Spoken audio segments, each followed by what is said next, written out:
Good morning, everybody. Welcome to FSU Coach Live. My name is Tim Baghurst, and this morning I'm joined from England. Nathaniel Lucas, Nate Lucas is joining me. I guess it's good afternoon over there. And Nate, if you wouldn't mind, just tell us a little bit about who you are, your background, and where you are right now. Thanks for having me, Tim. Yes, good afternoon over here where I'm at. I'm in London right now. My name is Nataniel Lucas. I'm the S&C coach for the Angolan men's national basketball team and the former S&C coach for the London City Royals from the British Basketball League, which is the professional league out here.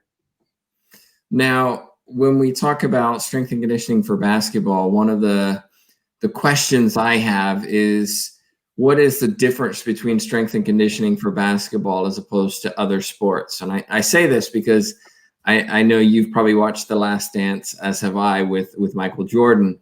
And For Jordan's sure. performance coach was talking about this idea of when you switch from basketball to baseball, you have to train completely differently. And when Jordan went from baseball to basketball, again, he had to train completely differently. So if you wouldn't mind, just tell us a little bit about what strength and conditioning looks like for basketball. Well, the things that strength conditioning share, regardless of the sport, you're using pretty much the same principles when it comes to the considerations you're going to take for the athlete that you're coaching. It's just that you're applying them in completely different ways, and a lot of times you're just trying to get different outcomes with each athlete that you work with. In basketball, it's an up and down sport. It's very fast, a lot of changes of direction, a lot of deceleration, a lot of jumping, very fast paced. Conditioning is very much stop and start type of conditioning that you need. Whereas in another sport, maybe if you compare it to a long distance runner, you're looking to have your cardio is going to be a lot more steady state. It's not going to be too many peaks and too many drops in your overall effort. So it's just going to look different in terms of the expression of power that you're going to look to train, the type of condition that you want to have, which energy systems you're going to be using. It's going to look different in terms of the position that they play. So if you take the example of Michael Jordan going from basketball to baseball, baseball is not so much a fast-paced sport compared to basketball. A lot of times, the quickest you're going to run, you're trying to get over to one of the bases. Other than that, there's not a lot of sprinting involved. There's not a lot of change of direction involved. So it's a lot more slowed down game than basketball is. It's a lot less contact as well.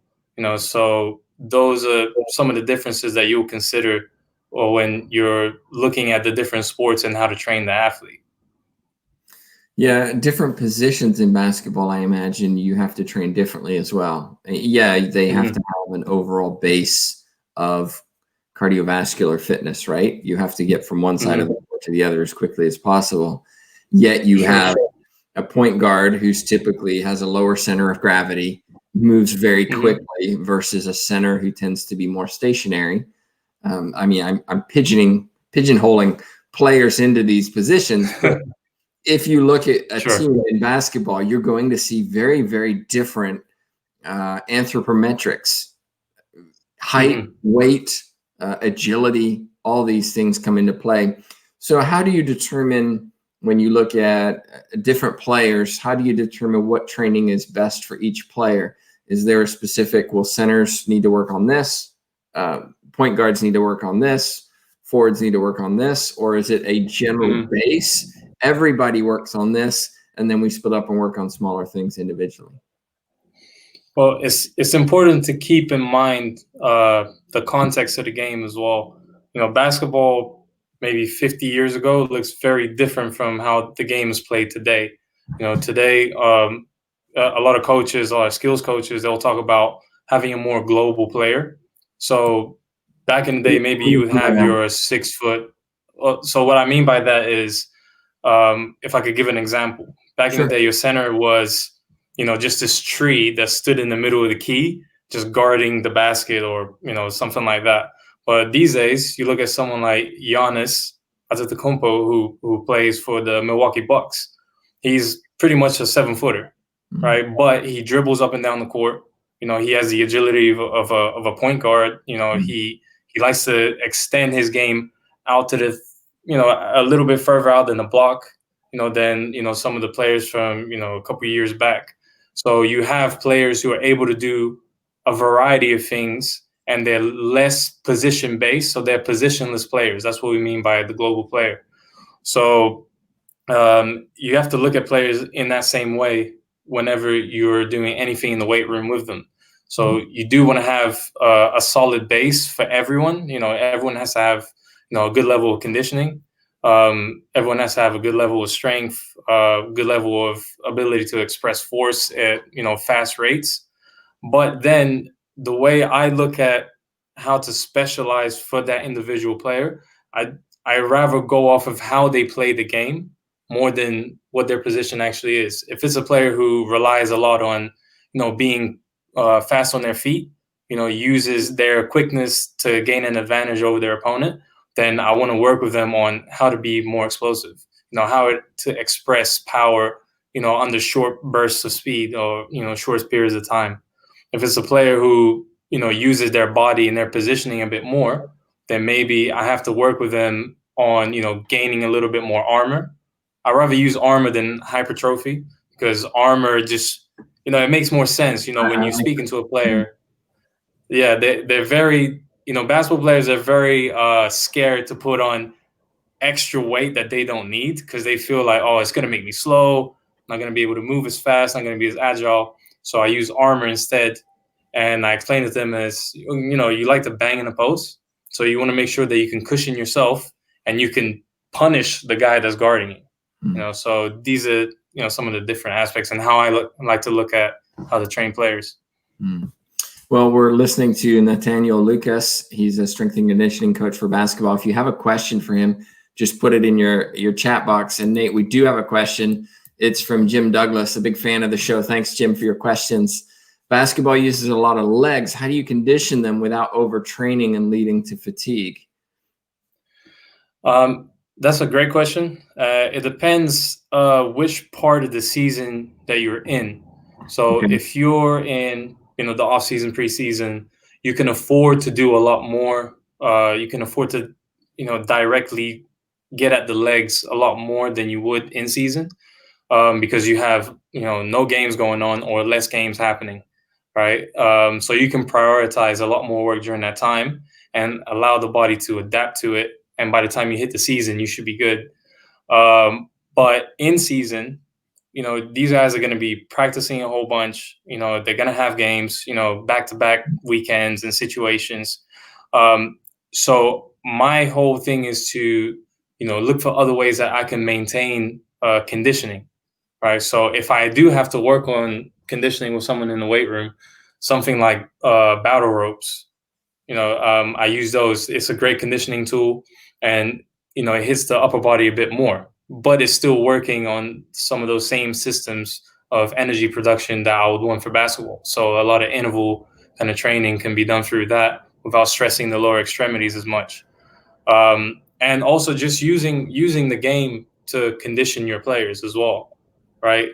A lot of times my work can look very similar to the head coach or the basketball trainer's job when it comes to conditioning, because I like to use the game as a conditioning tool as much as possible. You're going to get way more specific outcomes.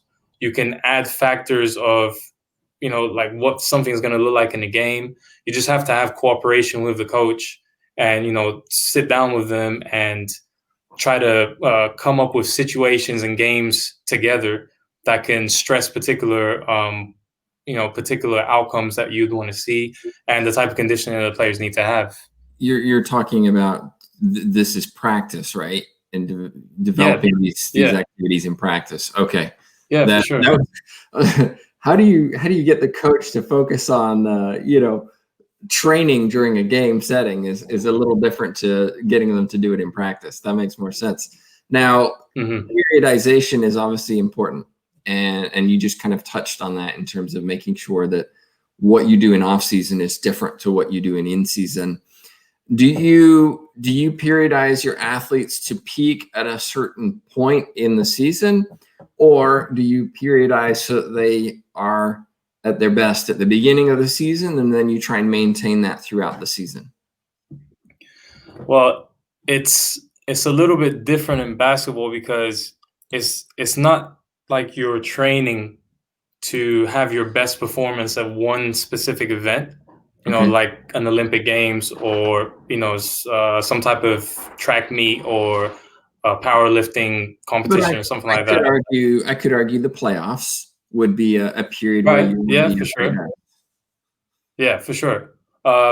So what you want to do is make sure that during your off season and preseason, you're trying to get the biggest amount of work done during that time. So you want them to come into the season, with the best conditioning possible, as strong as possible, as powerful as possible.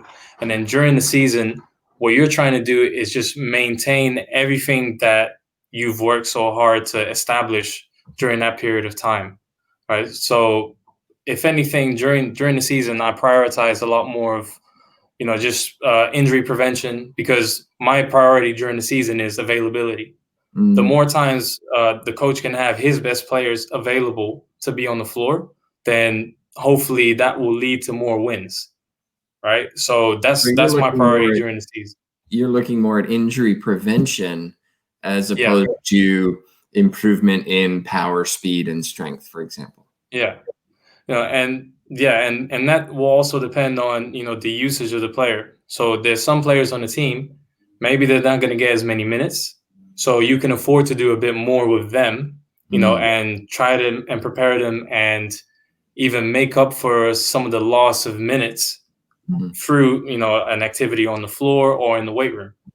But if you have like one of your higher usage guys, with them you're looking at more of a recovery kind of aspect. Okay, so how can I help him recover, or her, or how can I help them continue to be able to perform night in, night out? So it just really depends on the situation at hand. Another question coming in, and I should specify, we didn't really talk about your history too much, other than what Right. you've been doing, but you have studied and worked in the U.S. as well as England, as well as Angola. You've been around a bit, so you have an Yeah. idea of international basketball. And a question coming in from Jake says, from a high school perspective, do you recommend playing a travel ball, typically games in the fall, to get better, or play high school football, such as practices, lifting, and games, as a way to get better?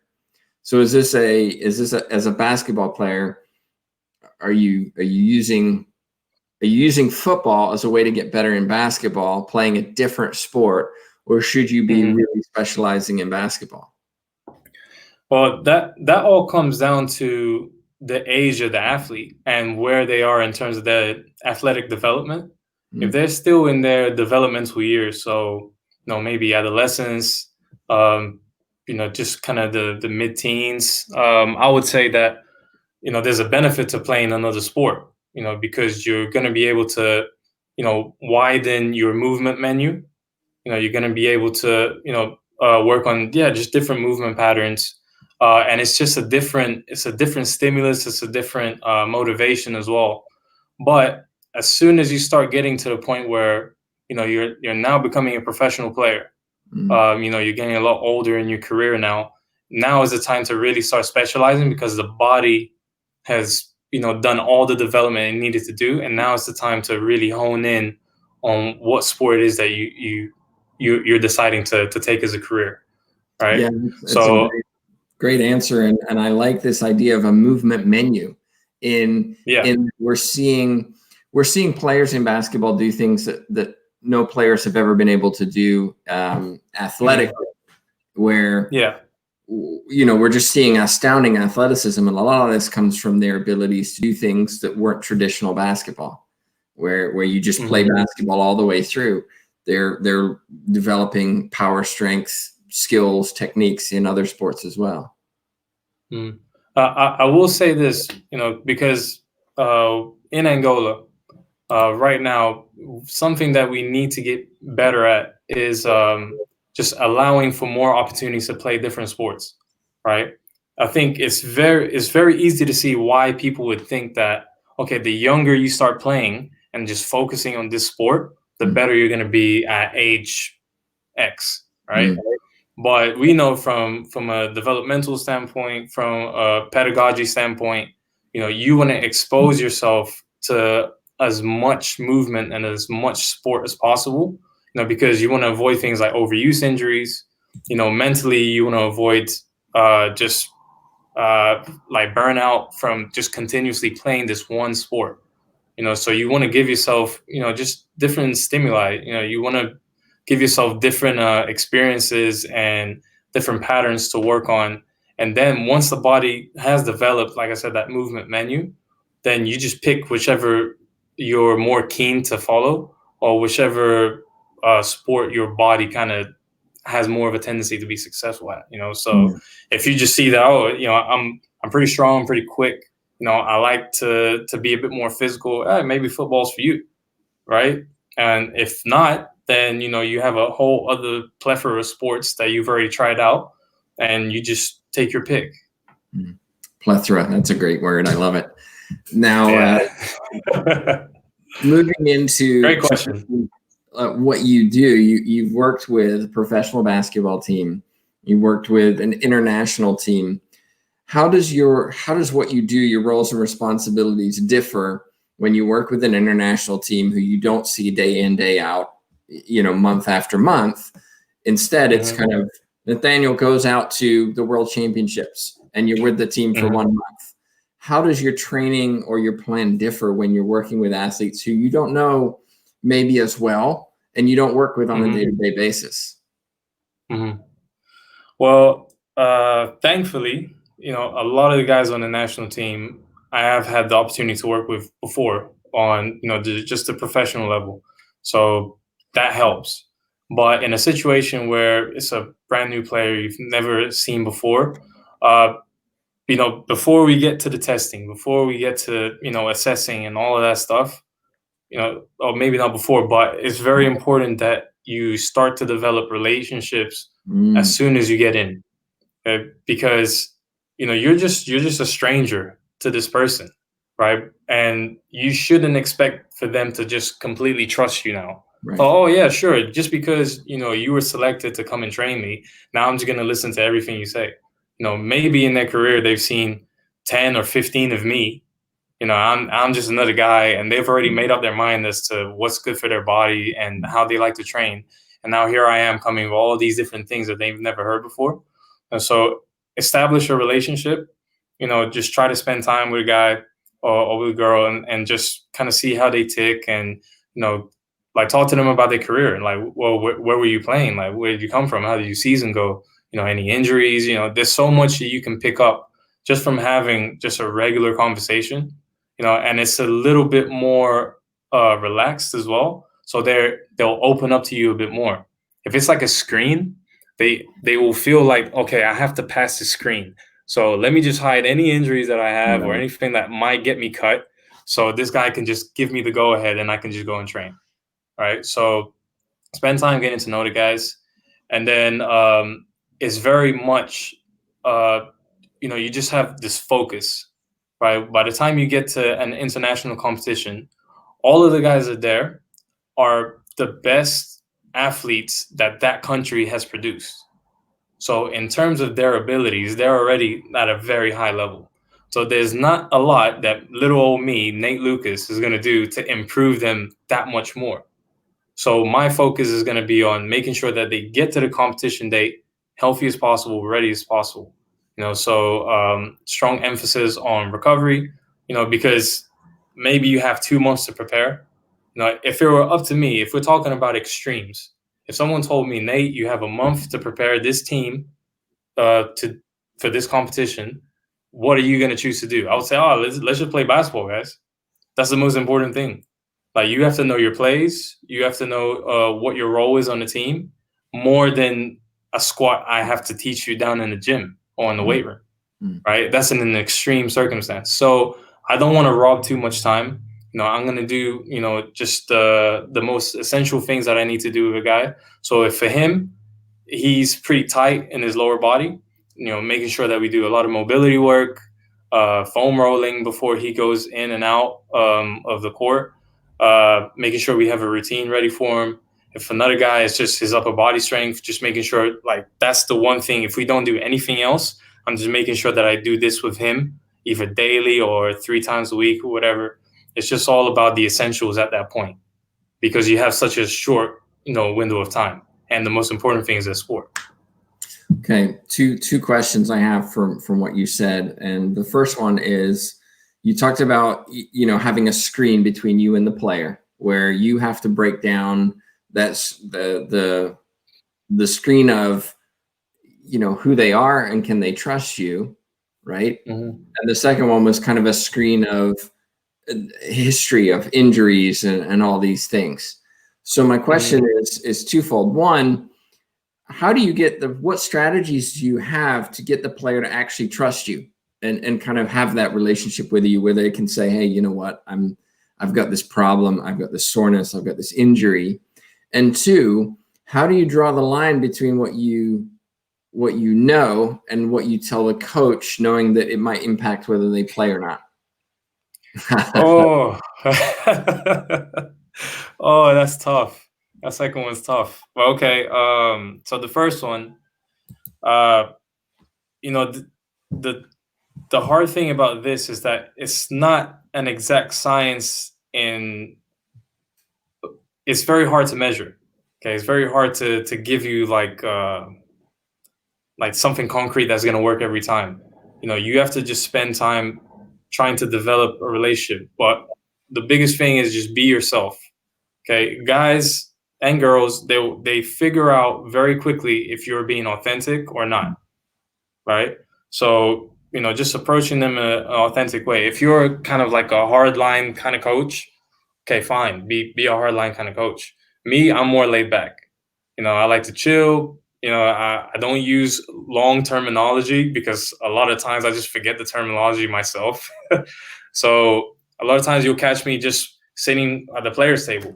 So, hey, what are you guys doing? Or I'll go up to their room and it's like, oh, dude, we were supposed to stretch like 10 minutes ago. Where were you? Doesn't matter. Anyway, like, what's going on? Like, just things like that.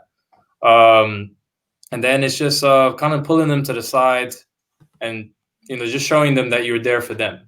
Like, I want my athletes to know every single time that my job is to be there for them. I'm providing them with a service. They're not doing anything for me, right? And if you can transmit that every time, then, they'll trust you, over time. It's not going to happen instantly with every single guy. In my career, there's been guys that I've been able to break barriers with, and other guys that, kind of side-eye me, and that's fine. You just have to, respect every guy and not try to force anything. That's the best answer that I can give you, unfortunately. All right. And in terms of the second question, that's really tough as well, because the coach is obviously, he selected you because he trusts in your ability to do your job. Mm-hmm. And he also trusts that, if anything to happen, you're always going to keep him up to speed with everything that's going on. A lot of times, coaches will speak to me and ask me about the morale of the team, because I can feel that. I have to feel that, because I'm essentially making them do extra things that they don't like to do a lot of the times. Mm-hmm. Everyone wants to play basketball. Not everyone wants to be in the weight room with me. So I have to be able to know, like, okay, can I push this guy today? Or do I have to kind of take it a little bit more easy, right? And at the same time, I have to tiptoe the line of, keeping, a sort of confidentiality between myself and the player. A lot of times they'll come to me and they'll tell me about things that they're struggling with. They'll tell me about, family issues that are going on. I'm not gonna share that one, but you just have to. I guess the line is, if it's something that's going to impact the rest of the team, if it's not mentioned, then I just communicate that with the players. Like, look, what you've told me, I thank you for coming to me, and I thank you for sharing that with me. But this is something that could be very impactful for the rest of the team, and the overall vision that we have. So, just understand that I may have to share this with coach. Would you and we just encourage have them? Sorry to interrupt. Would you encourage them to yeah maybe share it with the coach rather yeah than you? yeah for sure. If I'll a lot of times, like, before they even finish, I'm like, hey, dude, you know what? Like, this sounds like a conversation that would be better had with you and the coach. So maybe it would be better if you discuss that with them, because there's nothing I can do about that. Okay, so yeah, as much as possible, encourage that. But if they're a bit apprehensive, then I just say, hey, dude, come on, like, this is, we can't just skip over this, But it hasn't been too many times that that's happened. Very thankful for that. Now, one of the things that I've found interesting following your career and some of the social media and discussions that you've had on social media, one of them is about religion. And you and I are both religious, and you've worked with players who are religious, and particularly I'm referencing Muslims who go through dietary restrictions during the year. And I'm curious how you tailor your training to kind of cater for those situations where they're unable to get the nutrition during the day that they need to have 100% practice. And it's not just a one-off day. We're talking a series of a long period of time. Therefore, how do you cater and adapt to that? Right. So just so everyone's clear, coach is asking about how to train athletes during Ramadan, right? Which is a period of 29 to 30 days in the Muslim calendar where you fast, so you don't have any water or any fluid or any food during daylight hours, right? So it from the outside looking in, it can seem very daunting and very tough, right? And it can be. It just depends on the person's experience, how long they've been doing that for, and if they've ever practiced or played during that period of time. But the things that I try to do is, first try to get all the coaches to understand what that athlete is going to be going through, because it's very much it's more of a mental thing than it is physical, because your body can sustain itself. At first, the first couple of days, your body's in a state of shock because all of a sudden everything's changed. You're not eating like you regularly do, you're not drinking like you regularly do, but you're still maintaining a certain level of activity, right? But your body is so great, it makes the adjustments as the period of time goes by. So you start feeling a little less hungry, you start feeling a little less thirsty, because naturally your body's starting to either hold on to a little bit more of the reserve, or just provide for you in different ways. But what I try to do is just create an environment where they're going to be taken care of. So sitting with a coach and suggesting either training later in the day, closer to the time where they're going to be breaking fast, or earlier in the day if possible, closer to the time where they just had their last meal, so they still kind of have an energy reserve from the meal that they ate. Just making sure that, for example, the Royals last year during the playoffs, I had 3 athletes who were fasting Ramadan, and some of our recovery work was pool work. So athletes get in the pool and we just do like stretches and movements in there, just kind of flush things out and so forth. And every time you get in the pool, there's like a thermic reaction that happens in the body where your body's trying to maintain its temperature. So it's going to be burning a lot more calories in order to do that. So knowing that, I know that every time you get in the pool, you get out, you're going to be very, very hungry. Right. So my guys that were fasting, they didn't get in the pool. So just making modifications to certain things, to make it an easier time for them as much as possible. So just taking considerations like that, that's the way to go about it. And just speaking to them, seeing how they're getting on. Yeah, it's a great answer.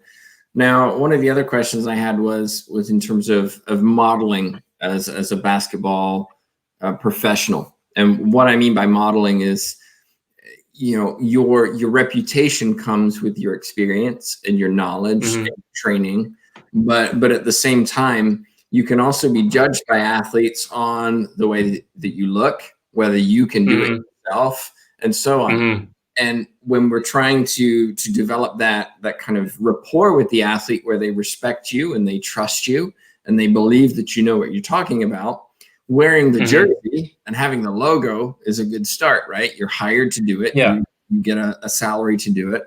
But at the same time, there's that, well, does he play basketball? Did he play basketball? Can he lift this?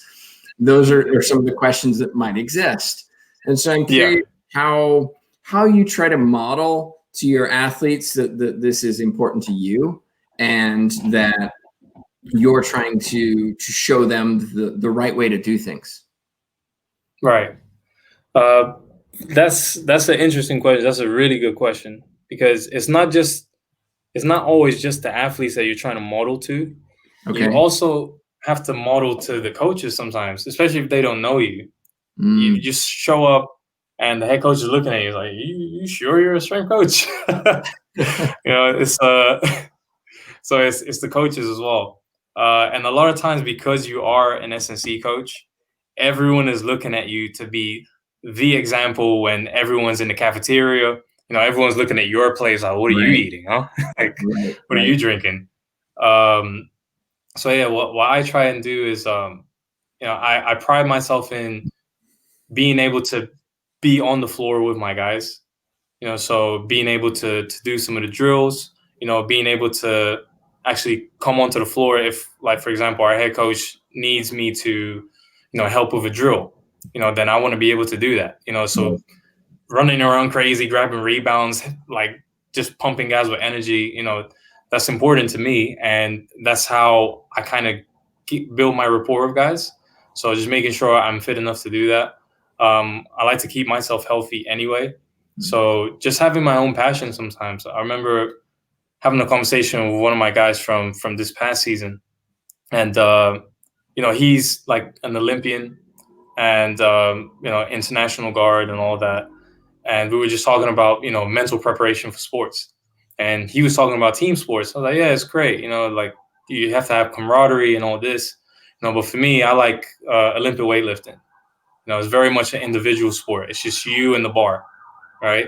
And I was just talking to him about, I just love it because, if something bad happens, you have to get yourself out of the hole. You can't rely on anyone else. There's no team. It's just you. And he was looking at me. He's like, you know what? I respect that, Nate. So just being involved in sports and physical activity, you get to build a bond with these guys because they understand that language. They understand effort. They understand commitment and all of these things. So if you can share that with them, great. But most important, you just have to know what you're doing. Because at the end of the day, you could be a nice guy, but if you can't prove to them that you know what you're talking about, you can help them get better at something that they want to get better at, then you're just there for conversation. So that's the most important thing. Just be good at what you're doing, and then work on the rest, communication and all that stuff. Well, my last question, unless anybody has any questions they want to ask Nataniel Lucas, and it's looking at motivation. And you touched on this very briefly, where you said that some of your athletes just don't want to be in the gym. They don't want to do what you're asking them to do. They're not particularly motivated. They're not the self-driven, I'm going to be better every day attitude. It's, what has Nate got for me today that I have to endure? And because he's making me, right? And then how can I get away with as little as possible? And maybe I'll count those 8 reps when I'm supposed to do 12 because he's not looking. And yeah, coach, I did them. Yeah. So I'm curious, what ways do you motivate athletes in there to ensure that they do get the work done, even when they don't want to? And is it just, I'm going to watch you do those 12 because I know you like to cut corners, or is it something else? I try to just, I try to base everything I do off of trust. Right. So as much as possible, I want to give trust. And if I have to, I'll take it away. But I don't want to go in there like, you have to earn my trust. Like, we don't know each other. I'm going to trust you until you show me otherwise. All right. for me, I'm sorry already for anyone who's watching. I use the term "it depends" a lot because it's the truth. Okay, it doesn't matter what a textbook tells you. When you're on the field, you're gonna face so many circumstances, quite similar but very different every time. So it always depends on that particular circumstance. But the type of athlete that you have will determine how you go about motivating them. So if they're, let's just say, an athlete who's very headstrong, they unbelievably, just unbelievably, what's the word for it? They have a crazy belief in themselves, Kanye West level belief in themselves, right? Then the way I want to motivate them is like, hey man, look, like if we do this, you're gonna be so much better, right? All the stuff that you can do already is great. But you do this, it's gonna get you even higher than you are right now. So almost in a way, you're like stroking their ego. It sounds manipulative, but it's like, no, dude, you're just playing the game. Okay, you're doing whatever you can to benefit that athlete, not to harm them, right? So some guys, you got to stroke their egos a little bit. But other guys, they want you to be a bit more militant. So you show up like, look, you're doing X, Y, Z. Okay, got it, coach. Okay, so that's how you act with them. But another guy, I reference this story a lot. But one of my guys, like he doesn't like to do anything extra. And the thing I had with him was foam rolling, at least before practice. So he gets in, all he wants to do is shoot. So I just play games with him. It's like, okay, dude, tell you what, if you make those 5 shots in a row, I'll give you an extra 5 shots to take. But if you miss, you have to start foam rolling right now.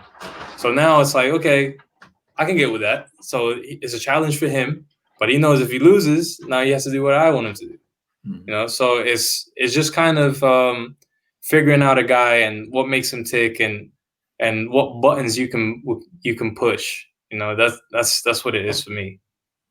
And just making sure, that what you're doing is in line with what they're trying to achieve. It's not your plan. It's not your goals or anything like that. It's all about them being better. If they see that and every time you're always coming with that, then they'll trust you. Looking at your career so far, and it's still growing. You've got a lot of different experiences in basketball. And when I look at somebody like yourself, I see strength and conditioning coach, professional basketball, international basketball. And I think sometimes those who are looking to get into the profession may see this as some kind of glamour job where, people owners are writing fat checks for your salary. You're traveling the world. You're working part-time, et cetera, et cetera. And so I thought it might be useful, maybe if just kind of concluding this, if you kind of explained a little bit about the realities of what it's like to be a strength and conditioning coach, not in an NBA team, but for, a smaller professional team and even international team. It's not quite like I was suggesting. Yeah. It's definitely not for the faint of heart. You have to be highly motivated. You're going to go through a lot of ups and downs. You're not going to be swimming in money. Okay. That's just the reality of it, but it's a highly rewarding job, because you're helping people. If your thing is helping people, then coaching should fit right in. Right. And that's what I like to do. I like to be there for my athletes. Whatever it is that they need, whether it's a conversation or, getting a lift in or, a recovery session, I just try to, just extend myself for them. Right. But sometimes the environments that you're going to be in, conditions that you're going to be in, they're not always going to be ideal. Sometimes you're going to be in a situation where, you're going to be somewhere in Asia, and the weight room is just not adequate. It's like a hotel weight room, like I don't know, some rinky dink, like like play set for weights. What are you going to do? How are you going to get you guys stronger, doing that? You have to figure that out. You have to be a problem solver, right? So don't expect to always come in and, oh, you're at this, world-class facility. A lot of times that's not going to be it. A lot of times you're going to be butting heads with guys, because you feel like something is important and, they just don't want to hear it that day, right? A lot of times, you're counseling guys. I've been in situations where, I've been in a room with an athlete who, not to be dark, but, has suicidal thoughts. And I had to talk to him, and just see what's going on with him. So a lot of times, you're going to be taking some things home with you. It's like, man, I can't believe that happened, So, if you want to get into coaching, make sure that, you're into helping people. It's not for the fame, it's not for the glory, because a lot of times your name's not going to come up. I've been to a lot of FIBA events. My name doesn't come up with my picture, in the roster. I'm just that guy in the background, but that's fine, because I'm just there to make sure that these are the guys that shine. If that's okay with you, then yeah, do the coaching, and just make sure that, you take care of, all the loose ends, so making sure that, you're making ends meet by, doing extra work if you can, just extending your services, to maybe an online platform, whenever you have the time, you can make extra money doing those things. Getting good at business as well, understanding business. This is something that a lot of times it's not taught in schools. I definitely had to learn on the fly. We didn't have classes on, okay, how do you negotiate a contract? Mm-hmm. We've never had that type of class. How to read a contract, clauses, making sure that, everything is right, making sure that it abides by, the rules of whatever organization that, you're playing under.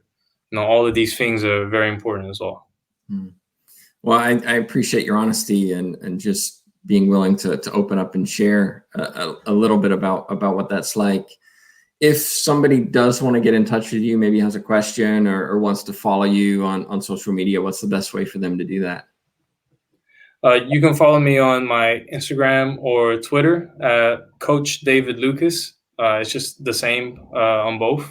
And you can also add me on LinkedIn, Nataniel Lucas. Well, Nataniel, thank you so much for joining me today. I really appreciate your perspectives and input on your role in basketball.